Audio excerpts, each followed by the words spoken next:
to some devotees. All glories to some devotees. All glories to some devotees. All glories to Sri Guru and Sri Gauranga. All glories to Sri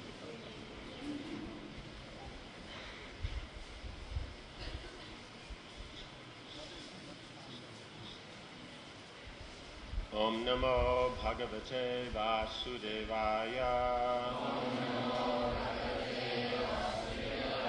Om Namo Bhagavate Vasudevaya. Om Namo Bhagavate Vasudevaya.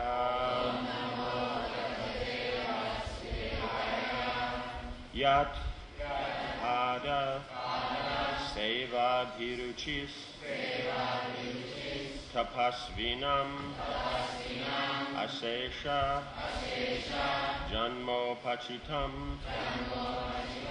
Malam Hiya Sadya Shinoti Anvaham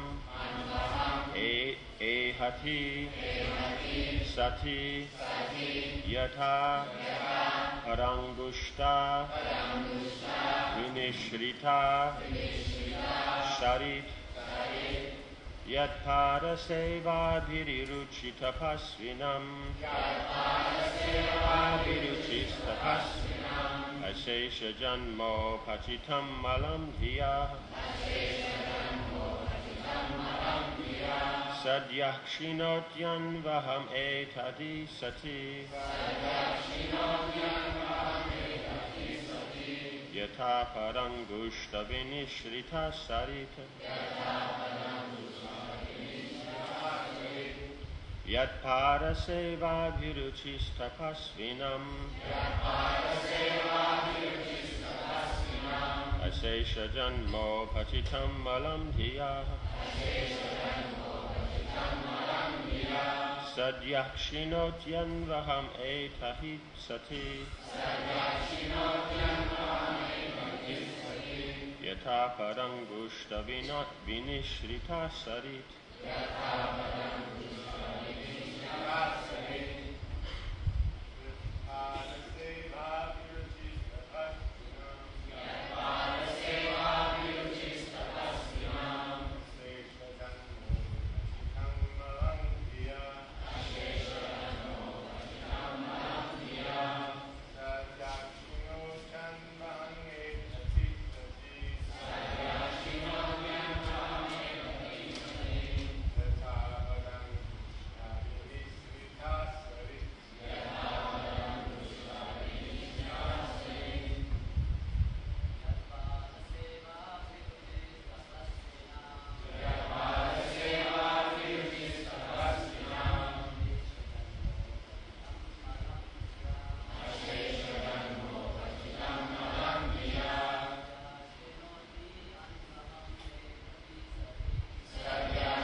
Yat pada, whose lotus feet, seva, service, abhiruchi, inclination, tapasvinam, persons undergoing severe penances,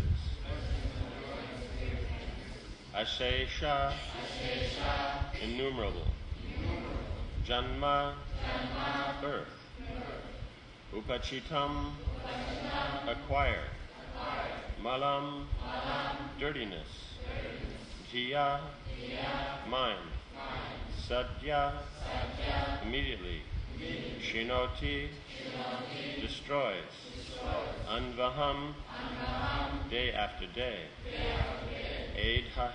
aidhati, increasing, sati, being, yata, as, pada angushta, the toes of his lotus feet, vinishrita, emanating from, sharit, water. Translation. By the inclination to serve the lotus feet of the Supreme Personality of Godhead, suffering humanity can immediately cleanse the dirt which has accumulated in their minds during innumerable births. Like the Ganges water, which emanates from the toes of the lotus feet of the Lord, such a process immediately cleanses the mind, and thus spiritual or Krishna consciousness gradually increases. Purport. In India, one can actually see that a person who takes a bath in the Ganges waters daily is almost freed from all kinds of diseases. A very respectable Brahmana in Calcutta never took a doctor's medicine. Even though he sometimes felt sick, he would not accept medicine from the physician, but would simply drink Ganges water, and he was always cured within a very short time. The glories of Ganges water are known to Indians and to ourselves also. The river Ganges flows by Calcutta. Sometimes within the water there are many stools and other dirty things which are washed away from neighboring mills and factories. But still, thousands of men take bath in the Ganges water, and they are very healthy as well as spiritually inclined. That is the effect of Ganges water. The Ganges are glorified because it emanates from the toes of the lotus feet of the Lord. Similarly, if one takes to the service of the lotus feet of the Lord, or takes to Krishna consciousness, he is immediately cleansed of the many dirty things which have accumulated in his innumerable births. We have seen that in spite of the very black record of their past lives, persons who take to Krishna consciousness become perfectly cleansed of all dirty things and make spiritual progress very swiftly. Therefore, Prithu Maharaj advises that without the benediction of the Supreme Lord, one cannot make advancement, either in so-called morality, economic development, or sense gratification. One should therefore take to the service of the Lord, or Krishna consciousness, and thus very soon become a perfect man. As confirmed in Bhagavad Gita, Shipram bhavati dharmatma shashvat chantim nigacchati. Being a responsible king, Prithu Maharaj recommends that everyone take shelter of the Supreme Personality of Godhead, and thus be immediately purified. Lord Sri Krishna also says in Bhagavad Gita that simply by surrendering unto him, one is immediately relieved of all sinful reactions.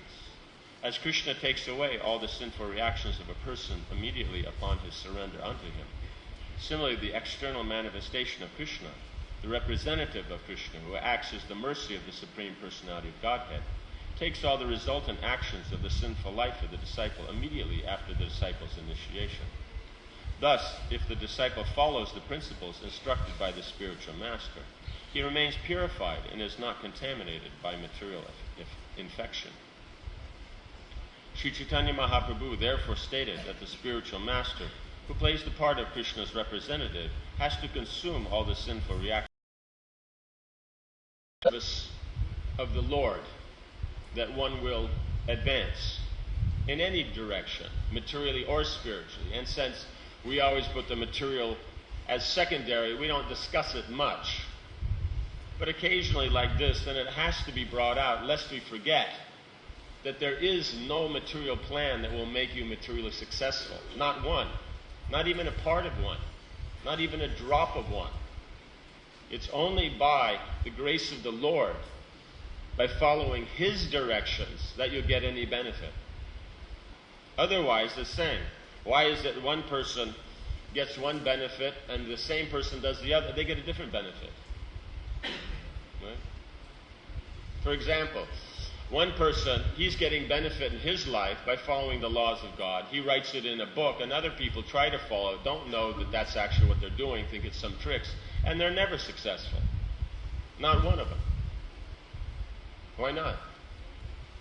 Because unless you act according to the direction of the Supreme Lord, you will not be successful in Dharma, religious duties, your emotional interactions, your relationships. If it's not based on the directions of the Lord, you will not be successful. Artha, getting money, getting facility, justice, morality, they're not going to happen unless the Lord's plea. Sense gratification, you're not going to get it. It's not going to happen. And moksha definitely is not going to happen. So it's just being pointed out here. It's not a major emphasis because it's a secondary point for the devotees. The primary is the Krishna consciousness. So he's giving the example, if that one is always absorbed in thinking of the Lord, then one will become purified, whatever the situation. So the example is giving you the Ganges. One is bathing in the Ganges, but there's all kinds of dirty things there. But still one is purified. So now before he has pointed out the performance of one's prescribed duties. These prescribed duties are performed in connection with the Lord is pleased, and all facilities come. One becomes attached to the Lord, one gradually increases in Krishna consciousness. Now those dirty things are the stuff that's coming from the neighboring mills and factories. So what's coming from the neighboring material environment, that's what's creating the dirtiness, because we're attracted to it, we're attached to it. So all those things in the world that we have that attraction and attachment to, those are the impurities within the process of devotional service, right? That's what's mixed. But because of the connection with the Lord, because the Ganges has touched the lotus feet of the Lord, therefore it purifies. That's the way it is. Because if we don't accept that, oh, it's dirty, how can it be pure? Then that means there is no hope for us to advance in devotional service. Because unless devotional service means pure, unalloyed love of God, nothing less. So what's the scope? Gross materialism, pure, unalloyed devotion. There are examples. The gopis surrendered a moment, Maharaj Khatvanga, it has happened. But I take it that we're all sitting here performing the process of sadhana bhakti, that it hasn't necessarily happened for us. Right? And if it has, you're setting an extremely good example. Does this make sense? So, the idea is that by the performance of one's prescribed duties, as given by the Lord in Guru, Sadhu, and Shastra, that's what's going to, how one will advance. It's not because the aspects themselves are good. It's not because, yes, the Vedic system, it's a system of piety, that's why I'm progressing. No, it has nothing to do with that. Devotional service is not under the control or supported by karma and jnana. The performance of our prescribed duties supports us, not devotional service. We're the ones attached to the material environment. So Krishna's arranged that you can use that material environment, whatever you have, in his service.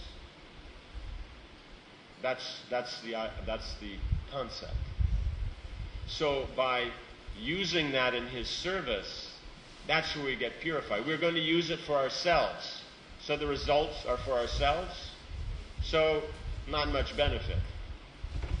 But if the results are for Krishna, that means those activities that gain the results become a means of purification. Right? That's the idea. So that's the advantage. So, because we call it pastimes, right? Pastimes means that there are somebody, according to their taste, sets the rules. So in our mind, we're the one who sets the rules. But in actuality, it's God's pastimes. We can only take part. We don't control the past. That's why we say we're under the modes. We're controlled by them. You see something, you're controlled by it. You're really hungry, see something to eat, then the modes of nature make that you eat it. We're thinking, no, I'm independent. I ate it on my own. No, you didn't. Right? The food made you eat it. Right? Maybe this is what they're talking about when they say, devil made me do it. Right?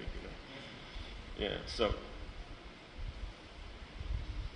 it's very different than how we perceive. That's the problem, is that Krishna consciousness is trying to establish that the perception is very, very different. We're thinking, like here, we're going to the temple, I'm going to see the deities. No, we're going there to be seen by the deities. What we'll see with our material eyes, what are you going to see? Right? So, the point is, if the Lord sees you, and He's pleased, then you get benefit. Then you advance. Just seeing the Lord, I mean, Kamsa also saw the Lord, and he wasn't really happy with what he saw. You know? Like that. So it's not a matter of seeing with the senses. It's a matter of being seen and being able to take part in that process of being seen. Right? In other words, we're seeing opportunities to take part in what Krishna sees. Does that make sense? Devotees are there. Devotees do service for Krishna. So we can see the opportunity. We can see Krishna, we can see the devotees. So we see the opportunity that devotional service can be performed. So we're able to see the opportunities and then take part in those opportunities. But it's not us that's seeing. Right? Universal form. He sees first, then we see. So what you see is, seeing is not our power, it's Krishna's power. So He allows us to be able to see what He sees.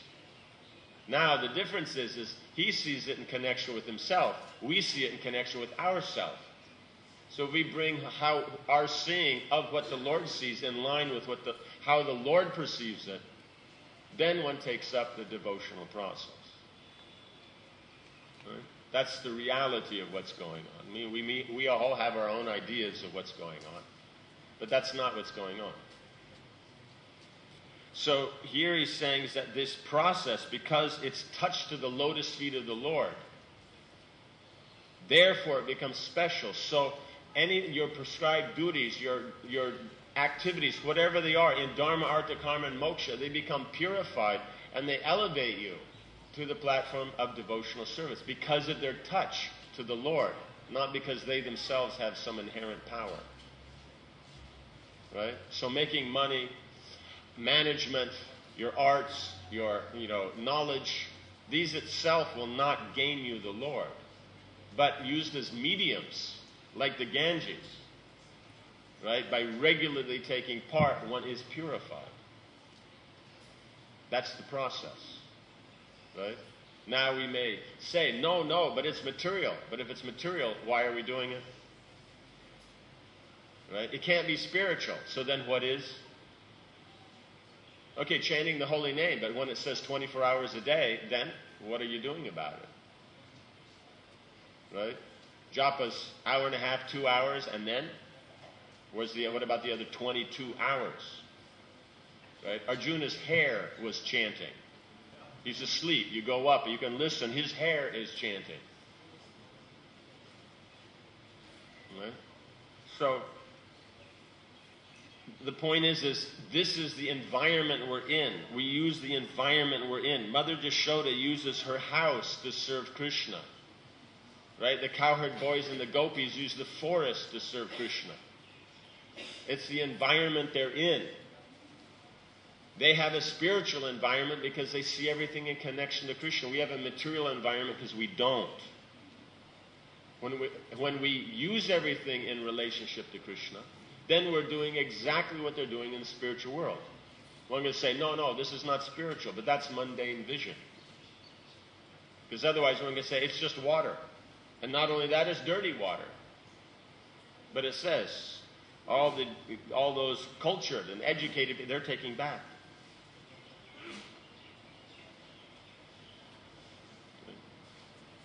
So in this way then, their conditioned nature is being engaged. And like the Ganges, one is becoming purified gradually, step by step. That's the idea.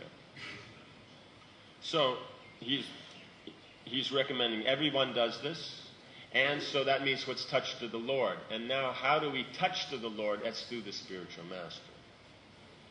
Right? He's the representative of the Lord. So you can say it is a post. Right? The potency is the Lord. And then just as you cook for Krishna, so the most important element is your consciousness. But also there's the element of how good you are at cooking. Right? But the ability to cook, the direction that we are able to do that is coming from the Lord through the spiritual master. Right?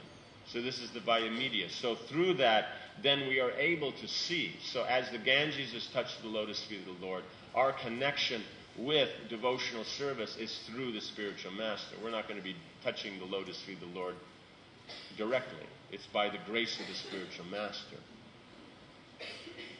So, therefore, if one follows the instructions of the spiritual master and engages one's life, that's what makes everything move forward, step by step. And then it's recommended, just as there may be so much volume. Krishna doesn't have a problem. He can purify the whole cosmic creation. But we, in our duties, we have our limitations. And if we understand it as a post that has power, then it will go more nicely the better our qualifications. But we have to understand it still works, even if the qualification isn't great. The government official still, he stamps your paper. You're legal, authorized. He doesn't stamp your paper. It doesn't matter what his character is. He doesn't stamp your paper. You don't get anything. It's just the way it works. And if you complain and go to the minister above him, he'll say, you go to the secretary and get the paper stamped. No, but he's not so nice. So what? He's got the stamp. I gave him the stamp. Go get the stamp. It's the way it works. We may not like it, but it's the way everything in our life is. Every absolute thing is. And ourselves. We're doing service. Is it perfect? If it's perfect, it's called pure, unalloyed devotional service. If it's not called pure, unalloyed devotional service, there's something less than perfect. Or let's say, supreme perfect. Because liberation is also perfect. Does that make sense? Conditioning has no perfection about it. Nothing. There is nothing good about conditioning. Even its fine, best quality, 24 karat, finely, made gold ornaments, it's still mundane. Being Lord Brahma, you're still in the material world, and you'll stay until you surrender to the Lord, until devotional service. It's just the way it is. So understanding that, you put it into perspective, then as I'm doing my best, everyone else is trying to do their best. That's one point that comes out here, Maharaj Pritu's discussion. It's all about the group effort. The person who directs it, the person who supports it, and the person who executes it, they all get the same benefit. Right? So here, activities have been authorized. The Vaishnavas support it. You do it. You get the same benefit. Because otherwise, if we're going on, unless they're nitya siddha, pure unalloyed, this and that, then who are we to be their disciples? What is our qualification? And I guarantee you, coming out of the gutter is not one of them. You know, we see these amazing stories in the, the Vedic literatures and literatures of the Acharya. People born in high-grade Brahmin families who've been practicing their whole life, born by Garbhodhan. Right? And at the very young age, they're absorbed in complete devotional activities, which we will say, oh no, let them play. Don't make it too serious for them. You know? You don't want to ruin their childhood. That's called no qualification. But these people had great qualifications. Then you can say, yes, that's why, Narottam became, this devotee's disciple. Then you can say, yes, this is something special, great. But I don't think we can make any of those claims. Some of the kids can say Garbhodhan. But what is our claim? So that's the thing, is we can't drive, right? And then we're demanding that, unless we get, the Ferrari, the top of the line, then, it's not worthy of us. This is the problem, is our vision is wrong. The vision is Krishna's vision. How does Krishna see it? It doesn't really matter how we see it. It absolutely doesn't, because it's just the modes of nature. Unless it's in line with Krishna's vision, it is the modes of nature. And even that, though we will be so proud and identify with it, it's even not ours, because everybody else on the planet sees it the same way. So it's nothing unique and special. So we have to be very, very clear here, is that the touching of whatever we do in our life, if it's touched to Krishna, it becomes special. So it's not just chanting our japa, it's anything in our life. Chanting the japa will, of course, give you the best results because it's directly Krishna. These other things, it's still Krishna, but it's through his Brahman and Paramatma expansions. But it's still Krishna. And if we can't see this, we'll never be able to appreciate Vaishnavas, the actual, how glorious is devotional service, and that it can be applied in anything in our life. Like Prabhupada's saying, the pure devotee, even passing urine is devotional service. Right? Does that make sense? So this is the point, is that it has to be able to be applied everywhere. So we have this deistic kind of approach that only those, supremely pure and nice, and whatever I deem as nice, that can be connected to Krishna. Anything I don't deem as nice can never be connected to Krishna. Then we're going to have problems. Because he's saying, do your duties in connection with the Lord. So whatever that is, what's appropriate for your position, you do that, you'll become perfect. For someone else, that's not their duties, they won't become perfect by doing it. That's why Krishna says, better to do yours imperfectly than someone else's perfectly, because you will be able to have the right mentality. Right? If I say I can do someone else's perfectly, that means the skill. But if it's not my duty, I can never have the right mentality to do it. That's the point. Like, you have people, they are expert at oration. They can give amazing lectures. It's just like, it's amazing how they can speak. But what they're speaking doesn't necessarily have any value. Right? So, it's a Brahminical job, but why are they doing it? Because they're not talking about the Lord, they're not talking about Shastra. Or even if they're talking about Shastra, they're not talking in Parampara. So it's not their duty. But as far as skill, it's perfect. So we can see his mentality is more important than skill. Though in the modern concept, it's the backwards. If you have the skill, then as long as everyone can tolerate you, it works. But in the Vedic system, it's all about the mentality, because when you talk about a person, your relationship with the person, you have a relationship with their mentality, not their skills. That's why the modern, economically, seemingly, things go prosper. But as far as relationships go, it's not working. Why? Because you have a relationship, people have a relationship with the skill. How deep is that? That's what's meant by shallow relationship. Right? The mentality is what it's all about. So when he says take shelter, therefore, whatever your situation, you take shelter of the Lord, that situation becomes perfect. So it's accessible to everyone. It's universal. It's the only thing that's universal. And we toy around that certain modern, contemporary methods are more universal. That's called material vision. It's not spiritual. Spiritual means it's connected to the Lord. And I mean connected, not that you thought about it 20 years ago and it was connected. I mean right now you're thinking, therefore it's connected. You're not thinking, it's not connected. Unless you can give the result at the end. But unfortunately nowadays, where's the result? So what are you going to give? So then better to be Krishna conscious at every moment. That's sannyas. That's recommended greater than renunciation. Renunciation, you perform the activity, you may not be Krishna conscious, but at the end, you give the results to Krishna. But that's okay if you're expert and you're actually getting results.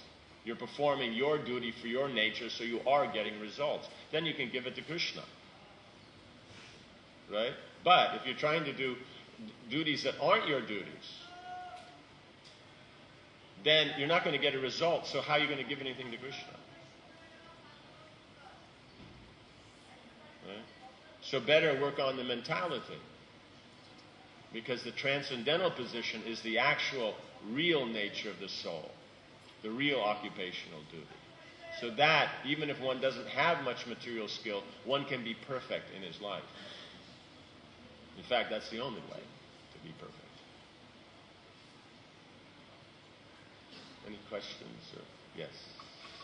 Sometimes you see people born in rich and influential circumstances. They're beautiful. So that means that they must have formed some past activities in the past birth and followed the laws of God. But then they turn out in this birth as rich and influential. They turn out as rascals who don't follow the laws of God. So my question is, I don't understand why they don't carry that piety from the last birth over into the new birth. How long do you cook for? If you're cooking a preparation, how long do you cook? An hour. But I'm saying, what's the symptom that you don't need to cook anymore? When it's finished. And then what will you do with it? Offer it. And then? Eat it. Yes, okay. So the point is when something's edible, you don't cook it anymore. So they only perform, that's why we say in the material world there are no good qualities. Because someone only does a good quality up to the point they're getting the result they want. You know what I'm saying? The person who's out there, and all the kids are coming out from the huts with the big smiles on their face because, the people who are managing the thing are pointing out, oh, here's the lady who gave all the mosquito nets for all of you, right? And they come out and they all say hi and smile because they've been told beforehand that's what they're supposed to do. And so they're doing all these things and she's interacting and nice. Is she giving money at that moment? Is she doing anything for charity at that moment? No, she's only reaping the results of her charity. Now, if she goes there and the kids couldn't care less about her, is she going to give any more money? No. So actually, where is the good quality?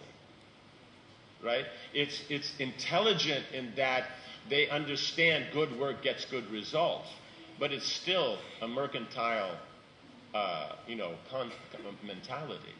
So, unless there's training, then having the facilities, then because one has facilities to control and enjoy, that's the reason we're here, then one becomes proud.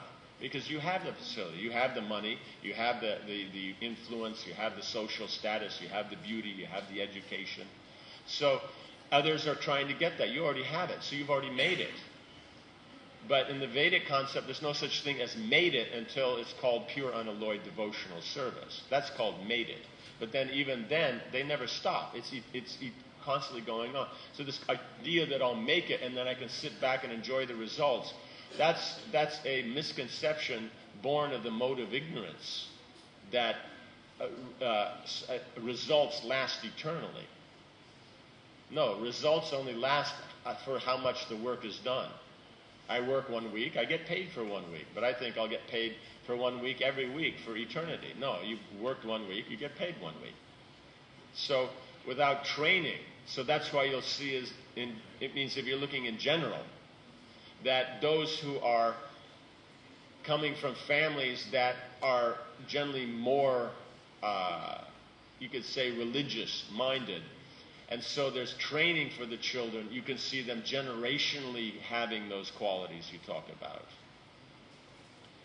But those who somehow or another worked hard, got some facility, then they may be a little bit sober about it, but their children aren't, because there is no training, because they simply think it's because of their work. And for the kids, work is, you got the results, what's the need of work? Right? And they're not smart enough to know that you still have to maintain it, because that's the mode of goodness. That means knowledge. So, does that make sense? Yeah. So the point is one works, Krishna gives the results. So the point is anyone, anywhere on the planet who has good birth, beauty, knowledge, wealth, and social standing, it's only because of following God's laws. There's no other reason. And technically, if you really want to get into it, it's only because they've done something in connection with devotional service, if they have any amount of it. That's mentioned in the 6th canto. So the point is, but they simply see, I'm born rich, but they don't remember how hard they worked in previous lifetimes to be born rich. So therefore, out of ignorance, they think that karma doesn't apply. You know, devotees look at, well, the karmas are doing it, so they're successful. Like that. If they're so successful, we're looking at business models for management. If it's so successful, why is there a recession? If it's such a great model. You know what I'm saying? It's not a great model. Because, does that make sense? So the point is that you please the Lord by following His laws, not anyone else's. Then dharma, artha, kama, and moksha you'll get. But for the devotee, that's not the important thing. It's simply facilities, right, to use in the Lord's service. If you're grihasta, then you have facilities, you can offer more things. Right? You can engage more. That's all. So you have that proclivity to be involved in those areas.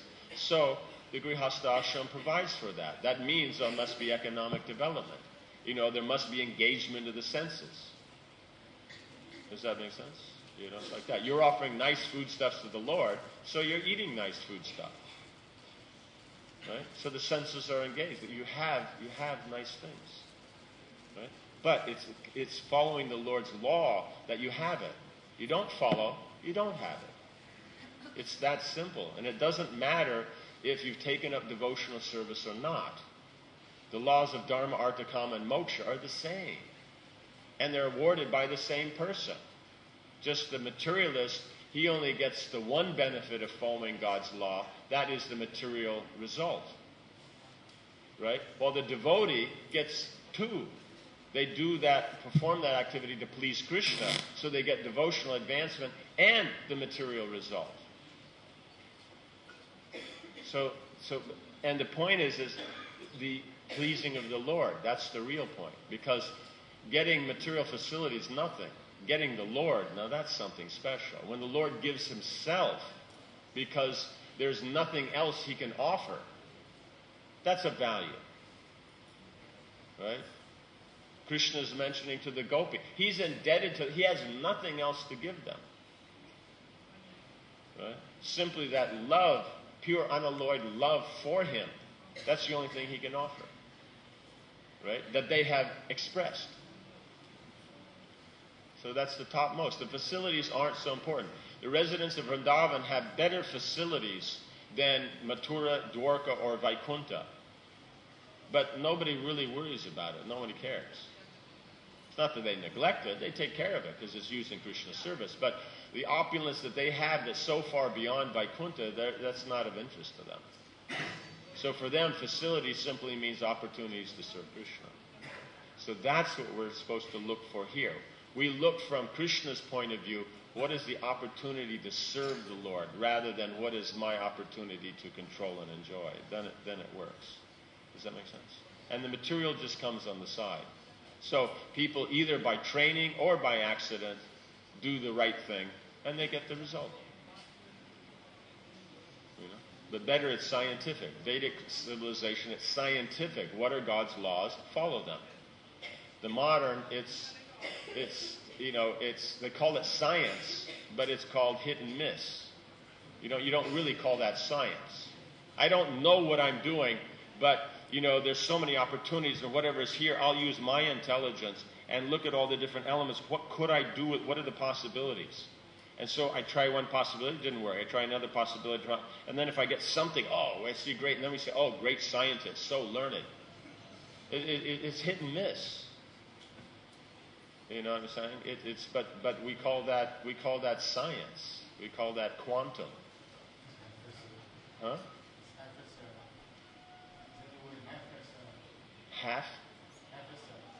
Haphazard, yes, haphazard, yes. That's all it is. They just by accident happen upon it. And whoever happened upon it by accident, wow, he's a great man. Like that. Right? So yes, he's using intelligence, he's putting in effort, but it's out of all those 200 options that are there, only 3 of them actually are in line with God's laws. That's why they work and the other, 197 don't. But they don't put that together. So if they studied Shastra, they'd be able to perform their haphazard speculation so much better. Because they already know how God functions. But better they don't, because then you have very sophisticated Vedic demons rather than, a bunch of haphazard, guys who think themselves very big until the next Forbes magazine comes out, and then they're not so big anymore, right? So. Is it okay? Yes.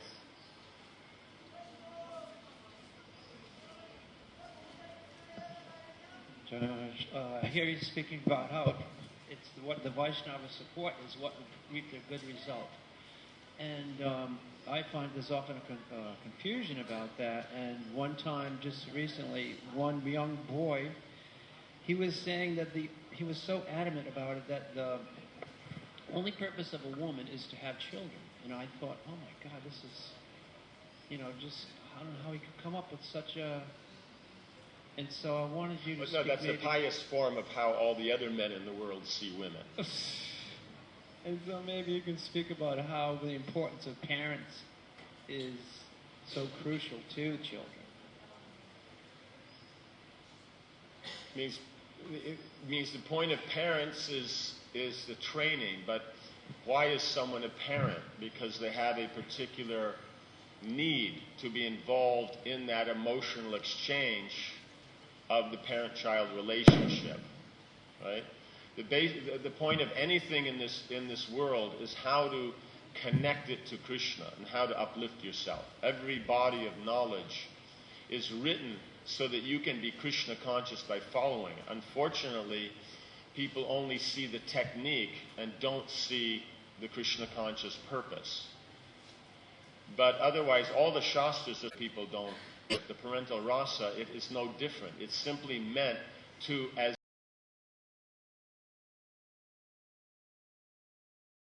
or interacting with the spouse in connection with the child. That's the actual point. But in this world, how many people even know that? Right? How many people know this? And so because of that attachment, therefore they get attached, it has to go this way and that, because they define that if this situation comes up, then the experience I'll gain is what I want. Rather than in this situation, I act according to the Lord's direction, the Lord being pleased, therefore the experience I'm looking for, which is being happy, will happen automatically. So it's not because the situation is how I want it to be. It's because the situation is how the Lord wants it to be. So that the parents are kind to the child and see to all their needs. That's the law. They do that, it works out nice. But the point is that means physical, emotional, sensual and intellectual, and consciousness. How many deal with all four? So that's why on some level there'll be something, but on another level they'll not. The child interacts now and again, especially when they're younger. So, real small, yes, but then like 8 to 10, it's a really great age. They interact really nice. There's enough intelligence, enough knowledge to be able to function socially very nicely. They haven't hit any, anywhere near any symptoms of puberty. So, there's no attitude. So it's a really great time. So, but the point is the Krishna consciousness element being applied in that they become Krishna conscious, or it's simply that I'm telling them to be Krishna conscious because then I have control over this living entity. There's a difference. They're both connected to Krishna, but one is pure and one's mixed devotional service. You know what I'm saying? So these subtleties are what the Bhagavatam is showing. That's the thing, is we're stumbling over the gross stuff like Varnashram. Do we accept it or not? Does it apply to us or not? Is it valid in Kali Yuga or not? We as Westerners, does it apply to us or not? This is like, this is like trying to figure out whether you should eat or not, or breathe, or drink water. So the discussions about styles of cooking, refinements of the different things, and seasonal, that doesn't even come into the picture. Right?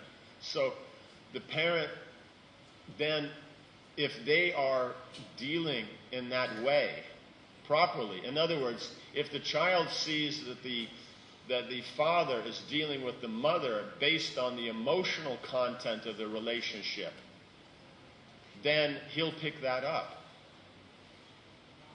But generally, we're just going very generally. If there's a group of men and I say, what are the duties of women, right?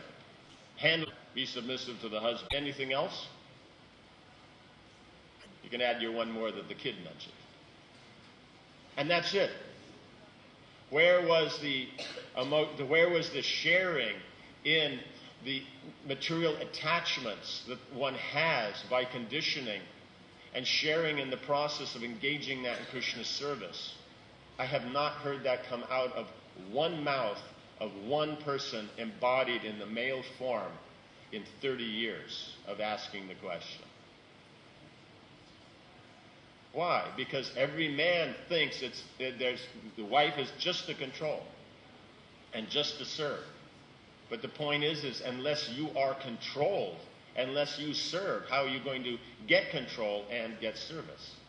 Because if the husband leads and the wife follows, unless he's submissive and serves, why would she be submissive and serve? But it's no, she has to follow, but she is following. He looks at things externally. He only sees facilities and service. That's why she's only talking about money and house and facility. They're exactly the same. So when we say the apple doesn't fall very far, we mean both ways, into children and into the wife. The wife's exactly like the husband, and the husband doesn't